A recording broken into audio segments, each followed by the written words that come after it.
Good morning बच्चों। आज हम आपको पद का पहला चैप्टर पढ़ाने जा रहे हैं, साखी। इसका नाम है, कबीर दास का चैप्टर है। कबीर दास कवि हैं और इनके लेसन का नाम है साखी। तो देखिए, साखी का सबसे पहला दोहा है आपका, साखी फर्स्ट। सतगुरु हमसु रीझ करी, एक कहा प्रसंग, बरस्या बादल प्रेम का, भीज गया सबंग। यहाँ पर कबीर दास जी ने अपने गुरु की महिमा का, गुरु की किस तरह से, यानी अपने गुरु की महिमा का वर्णन करते हुए कहा है कि सतगुरु हमसु रीझ करी, एक कहा प्रसंग। कबीर दास जी कह रहे हैं कि हमारे सच्चे गुरु ने हमसे रीझ कर, माने होता है प्रसन्न करके, हमसे कुछ ऐसी बात कही, हमें कुछ ऐसा उपदेश दिया, हमें ऐसा ज्ञान दिया कि बरस्या बादल प्रेम का भीज गया सबंग। कि हमारे अंदर क्या हुआ, बरस्या बादल प्रेम का, कि हमारे अंदर प्रेम का बादल बरस पड़ा। और जब प्रेम का बादल बरसा तो उससे भीज गया सबंग, यानी अंग अंग भीग गया। कहने का मतलब ये है कि हमारे सद्गुरु ने हमें ईश्वर के बारे में जो बताया, यानी कि ईश्वर की उनके उपदेश से हमें ईश्वर के प्रति हमारी जो भक्ति थी, हमारा प्रेम जो हमारे अंदर इस जो प्रेम रूपी बादल उमड़ा, उससे क्या हुआ, हमारी जो आत्मा थी वो तृप्त हो गई। यानी भगवान के प्रेम से हमारा अंग अंग भीग गया का मतलब हमारी आत्मा उससे तृप्त हो गई, हमें शांति मिल गई, हमारे मन को शांति मिल गई।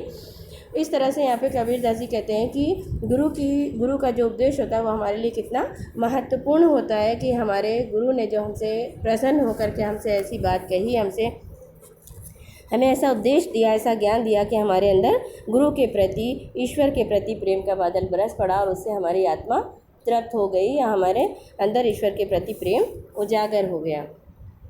देखिए, साखी 2 आता है, राम नाम के पटतरे देवे को कछुनाही, क्या ले गुरु संतोषी हौस रही मनमाही। यहाँ पे कबीर दास जी ने जो है यहाँ पे फिर यहाँ पे उन्होंने ईश्वर की महत्ता का वर्णन किया है और साथ साथ में अपने गुरु की महिमा का भी वर्णन करा है। और कहते हैं कि राम नाम के पटतरे माने होता है बदले, कि मैं राम के नाम के पटतरे, यानी हमें जो हमारे गुरु ने ईश्वर का ज्ञान दिया है, ईश्वर के ज्ञान के बदले में, पटतरे माने होता है बदले में, देवे को कछुनाई, कि उसको देने के लिए हमारे पास कुछ नहीं है। क्या ले गुरु संतोषी हौस रही मनमाही, कि हम ऐसा गुरु अपने गुरु को ऐसा क्या दें। कबीर दास जी कह रहे हैं कि हमारे गुरु ने जो हमें ज्ञान दिया है उसके बदले में अपने गुरु को ऐसा क्या दें कि हौस रही मनमाही, कि हमारे मन में भी संतुष्टि हो जाए। हौस माने होता है अभिलाषा, इच्छा। हमारे मन में अच्छा है कि हम अपने गुरु को ऐसा कि हमारा मन भी संतुष्ट हो जाए, और हमारे गुरु भी प्रसन्न हो जाए, उनको भी संतोष मिल जाए। तो ऐसा हम अपने गुरु को गुरु दक्षिणा के रूप में उनका जो उन्होंने ज्ञान दिया है उसके बदले में ऐसी कौन सी वस्तु दूँ। यानी ऐसी कोई, कहने का मतलब यहाँ पे यह है कि ज्ञान जो हमारे गुरु ने हमें ज्ञान दिया है उससे मूल्यवान कोई अधिक वस्तु है ही नहीं कि हम उनके मूल्य को चुका सकें। तो उनके मूल्य को हम किसी भी तरह से चुका नहीं सकते हैं। फिर भी कबीर दास जी कहते हैं कि हम उनको चाहते हैं कि हम अपने गुरु को ऐसा कुछ दे दें कि हमारे गुरु भी संतुष्ट हो जाएं और हमारे मन की उनका मन भी प्रसन्न हो जाए और हमारी इच्छा भी पूरी हो जाए। देखिए, साखी 3 देखिए, ज्ञान प्रकाश या गुरु मिलिया, सोजनी बिसरी जाई, जब गोविंद कृपा करी तब गुरु मिलिया आई। यहाँ पे उन्होंने क्या कहा है, ज्ञान प्रकाश या गुरु मिलिया, यानी जब गुरु मिला तो हमारे अंदर ज्ञान प्रकाश या माने ज्ञान का प्रकाश चमका। जब हमें गुरु मिला तो हमारे अंदर ज्ञान का प्रकाश चमका, और जब ज्ञान का प्रकाश चमका सोजनी बिसरी जाई, तो हमारे अंदर का सारा अज्ञानता का जो अंधकार था, जो हम अज्ञानता के अंधकार में डूबे हुए थे, वो दूर हो गया। और जब गोविंद कृपा करी तब गुरु मिली आई।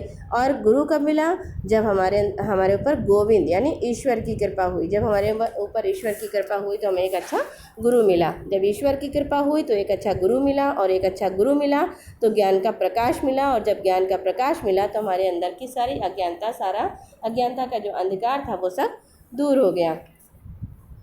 देखिए, साखी 4, माया दीपक नर पतंग, भ्रमि भ्रमि इवै पड़त। यहाँ पे कह रहे हैं माया और दीपक और नर और पतंग। देखिए, माया के साथ हम नर को जोड़ेंगे और दीपक के साथ पतंग को जोड़ेंगे। किस तरह से, जिस तरह से दीपक के साथ कहते हैं, यहाँ पे कबीर दास जी कह रहे हैं, जिस तरह दीपक की लौ के पास पतंगे मंडराते रहते हैं, उसी तरह से आज का जो मनुष्य है वो कैसे माया नर, यानी माया के पीछे, मोह माया लालच के पीछे भागता रहता है मनुष्य। यानी जिस तरह से पतंगे मंडराते रहते हैं दीपक के पास, उसी तरह से मनुष्य कैसे रहता है, भ्रमि इवै पड़त, यानी भ्रम में पड़ करके, भ्रमित होकर के इधर उधर घूमता रहता है, भटकता रहता है। उसी तरह से जिस तरह से दीपक की लौ के पास पतंगा मंडराता रहता है। उसी तरह से मनुष्य क्या किसके पीछे, भ्रम के पीछे, जो संसार नश्वर है, मोह माया के पीछे भागता रहता है, उसी के पीछे भागता रहता है। कहे कबीर गुरु ज्ञान थे एक आध उपरंत। कबीर दास जी कहते हैं कुछ एक आध ही ऐसे मनुष्य होते हैं जो गुरु का ज्ञान पाकर उनको यानी कि उनका उद्धार हो पाता है। एक आध उपरंत यानी एक आदि ऐसे होते हैं जो जिनका उद्धार होता है, जिनको मुक्ति की प्राप्ति होती है या जिनको मोक्ष प्राप्त होता है। कुछ लोग ही ऐसे होते हैं जो गुरु का ज्ञान पाते हैं और गुरु के ज्ञान से ज्ञान पा करके यानी मोह माया के बंधन से मुक्ति पा लेते हैं और अमर हो जाते हैं और उनको यानी जन्म और मृत्यु के बंधन से मोक्ष मिल जाता है या मुक्ति मिल जाती है। साखी 5 देखिए, जब मैं था तब गुरु नहीं, अब गुरु हैं हम नहीं। यहाँ पर भी उन्होंने अपने गुरु की महिमा का वर्णन किया है और कहते हैं कि जब मैं मेरे अंदर यहाँ पे कबीर दास जी बता रहे हैं कि जब मेरे अंदर अहंकार था, यानी उन्होंने यहाँ पर पूरी तरह से अपने अंदर की गुरु की महिमा का वर्णन नहीं बताया। इन्होंने ये बताया है कि जब गुरु के मिलने के बाद मेरे अंदर की जो अहंकार की भावना थी वो पूरी तरह से समाप्त हो गई है। तो कह रहे हैं जब मैं था तब गुरु नहीं। मैं माने होता है अहंकार। जब मेरे अंदर अहंकार था तब मेरे पास कोई गुरु नहीं था और अब गुरु हैं हम नहीं। अब क्या है, अब जब मेरे अंदर मेरे पास गुरु आ गए हैं तो मेरे अंदर का जो अहम था यानी मैं था, जो अहंकार था, वो सब समाप्त हो गया है। प्रेम गली अति सागरी तामे दो न समाही। कह रहे हैं प्रेम की गली जो होती है यानी प्रेम रूपी मार्ग, ईश्वर से प्रेम रूपी मार्ग कह लो कि जब हमारे अंदर अब गुरु के प्रति जब हमें उपदेश मिला, उनके प्रति श्रद्धा भाव जागी तो हमें ईश्वर का पता चला। तो कह रहे हैं प्रेम की गली अति सागरी। प्रेम जो प्रेम रूपी रास्ता होता है, जो ईश्वर के प्रेम का रास्ता होता है, ईश्वर के को पाने का जो मार्ग होता है, वो इतना सकरा माने होता है पतला, इतना संकीर्ण, इतना पतला, इतना तंग होता है। तामे दो न समाई। दो न समाई मतलब एक साथ दो चीज़ नहीं समा सकती। यानी कि अगर अहंकार भी है और गुरु को पाना भी, ईश्वर को पाना भी चाहते हो तो तुम्हें अहंकार को त्यागना होगा। तो कह रहे हैं इतना ये जो है यहाँ पर जो गुरु भक्ति है और ईश्वर का जो प्रेम है, इसमें अहंकार का कोई स्थान नहीं होता है। इसको अगर हमें पाना है तो हमें अहंकार को त्यागना ही होगा। अगर हम अहंकार को नहीं त्यागेंगे तो ना हमें गुरु की प्राप्ति होगी और ना ही हमें ईश्वर की प्राप्ति होगी। देखिए साखी 6 में भगति भजन हरिनाम है दूजा दुख अपार। यहाँ पे उन्होंने कबीर दास जी ने कहा है कि इन्होंने ये बताया कि कबीर दास जी ने कि जो अगर हमें संसार रूपी सागर को पार करना है तो संसार रूपी सागर को पार करने के लिए हमें ईश्वर का ही स्मरण करना होगा, ईश्वर को ही याद करना होगा।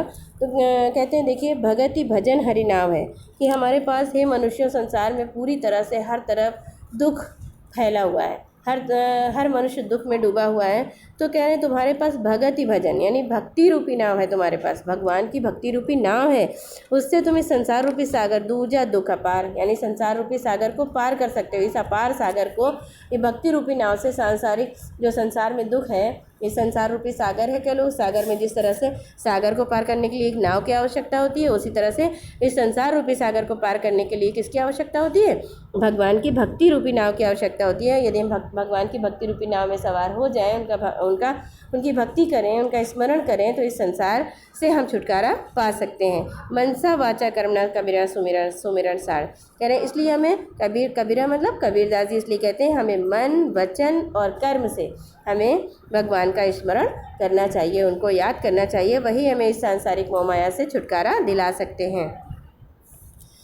कबीरा चित्त चमकियाँ चहुदिसी लागी लाई। देखिए यहाँ पे कबीरदास जी ने क्या कहा है कि हर तरफ चारों तरफ क्या है, संसार में हर तरफ विषय वासना की आग लगी हुई है, हर तरफ दुख है, हर तरफ कष्ट है, संकट है।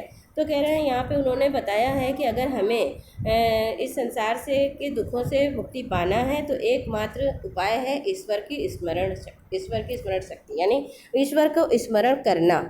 हम अगर इस संसार से हमें छुटकारा पाना है, इस संसार से हमें दुखों से छुटकारा पाना है तो हमें ईश्वर का स्मरण करना ही होगा। तो कह रहे हैं कबीरा चित्त चमकिया।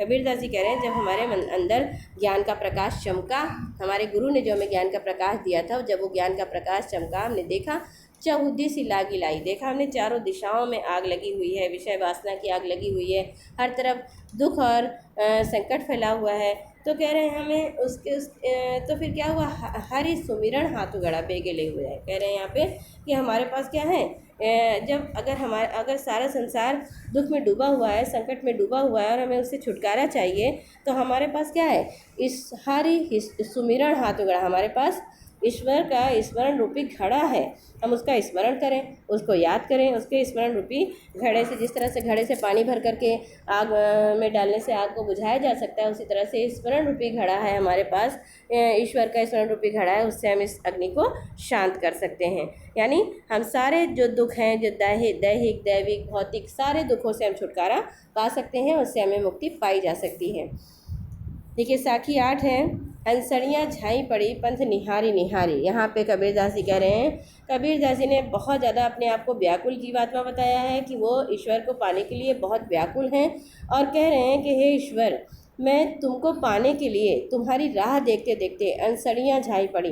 अंसड़ियाँ माने आँखें, हमारी आँखों में क्या हो गई है, झाई पड़ गई है, अंधकार फैल गया है, हमारी आँखों के नीचे काला हो गया है।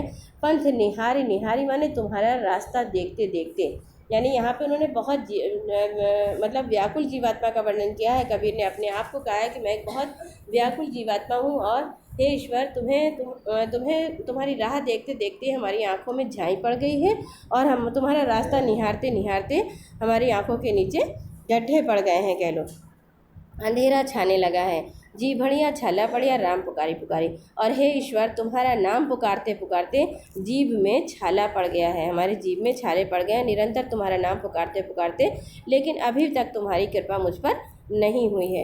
इसलिए हे ईश्वर, मुझ पर अपनी कृपा कर दो और मुझे अपने दर्शन करा दो। ये आपका आधा चैप्टर आपका कंप्लीट हो गया है, साखी 8 तक के। और इसमें आपको जो कॉपी में करना है बेटा, वो साखी 1 करना है, साखी 4 करना है, और 5 यानी 1, 4, 5 और 8, 1, 4, 5 और 8, ये 4 पैराग्राफ आप लोग अपनी कॉपी में संदर्भ सहित व्याख्या कर लीजिएगा। संदर्भ आपको कैसे करना है, संदर्भ भी हम आपको बताते हैं। सबसे पहले आपको संकेत डालना है, एक वर्ड पहला और एक वर्ड लास्ट का डाल करके लेसन का नाम, कबीरदास जी का नाम सब डालने के बाद आप सबसे पहले संदर्भ डालेंगे और लिखेंगे प्रस्तुत साखी या प्रस्तुत पद्यांश हमारी पाठ्य पुस्तक हिंदी काव्य खंड के शीर्षक साखी से लिया गया है, और इसके जो कवि हैं वो क्या बोलते हैं, कबीरदास जी हैं। इसके कवि कबीरदास जी हैं। ये इतना आपको लिखना है, और फिर हर पैराग्राफ का प्रसंग अलग अलग है, प्रसंग लिखना मस्ट है, आपको प्रसंग भी लिखना है। तो हर पैराग्राफ में हमने आपको प्रसंग बताया है, आपको इसी के अकॉर्डिंग आपको प्रसंग भी डालना है, और प्रसंग डालने के बाद आप उसके बाद व्याख्या डालेंगे, और व्याख्या जिस तरह से हमने आपको पढ़ाई है, 2-2 लाइन पढ़ा करके 2-2 लाइन की अलग अलग आपको व्याख्या बताई है, उसी तरह से आपको व्याख्या करनी है। और व्याख्या करने के बाद आपको लास्ट में एक बार काव्यगत सौंदर्य लिख दीजिएगा। काव्यगत सौंदर्य में आप लिखिएगा भाषा, कबीरदास जी की भाषा सधुक्कड़ी है, और उनकी जो शैली है मुक्तक शैली उन्होंने प्रयोग किया है, और छंद उन्होंने दोहा लिख दीजिएगा, दोहा छंद, और रस शांत लिख दीजिएगा, और अलंकार में अनुप्रास डाल दीजिएगा। इतना आपको करना है काव्यगत सौंदर्य में। ये भी काव्यगत सौंदर्य मस्ट है। अगर आप जब भी कभी व्याख्या करेंगे, और अगर आप संदर्भ, प्रसंग और व्याख्या और काव्यगत सौंदर्य चारों ही मस्ट होती है, क्योंकि चारों के अलग अलग मार्क्स होते हैं। अगर आप इसमें से कोई एक चीज़ भी छोड़ेंगे तो आपके मार्क्स कट जाएंगे। ठीक है, ये 8 पैराग्राफ आपको, 8 में से 4 पैराग्राफ आपको कौन कौन से करने हैं हमने आपको बता दिए हैं, इसे कर लीजिएगा। ओके।